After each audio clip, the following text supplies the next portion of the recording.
Joining us now from Cheshire, Connecticut are the Reverend Richard and Maribel Hawke, the parents of murder victim Jennifer Hawke-Petit, and in Chapel Hill, North Carolina, Jennifer's sister, Cynthia Wren. Thank you all for taking the time to be with us today. Jennifer, could you hear, Cynthia, I'm sorry.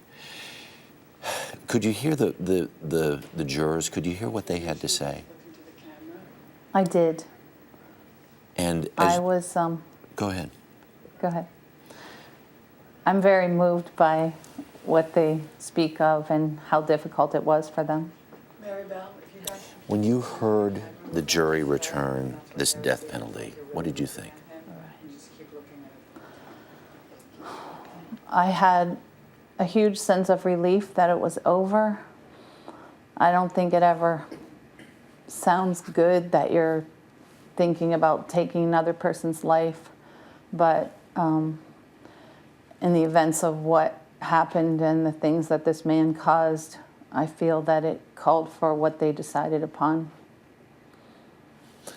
Reverend Hawke, you're an ordained minister. Certainly in your years of studying the Bible, you would have to have real questions about a situation like this. What's your feeling about this death penalty?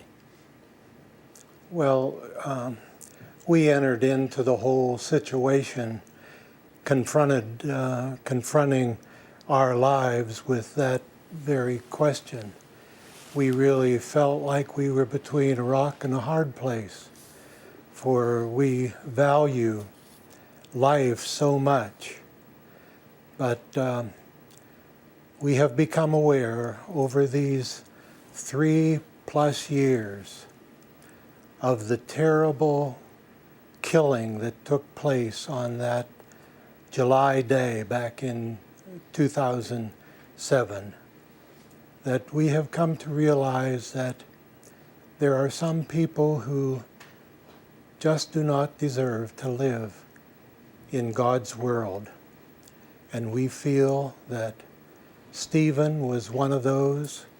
He has spent the largest part of his life in crime activities, being in and out of jails and prison, and lying and conniving and alibying in order to be paroled.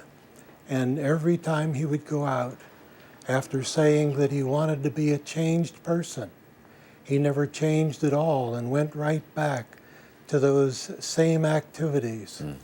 And that led him up to that experience on July 23rd, Right. when he took the lives in such a heinous way of our family. Maribel, I have very little time left. What did it mean to you to know that the jury kept a picture of your daughter and your daughters with them as they were going through this deliberation? I felt that that was very touching. I can understand them doing that. I know that they put themselves into this responsibility and really took a lot of courage for them to face day after day of the situation in court. And while we were sitting there going through all the agony of the repeated messages that came through, we still could understand that they were giving a large part of their lives to the effort that they had.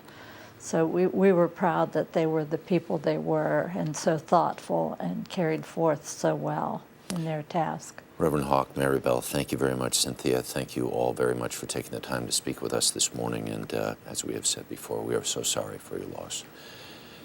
Thank you. Thank you. Thank you.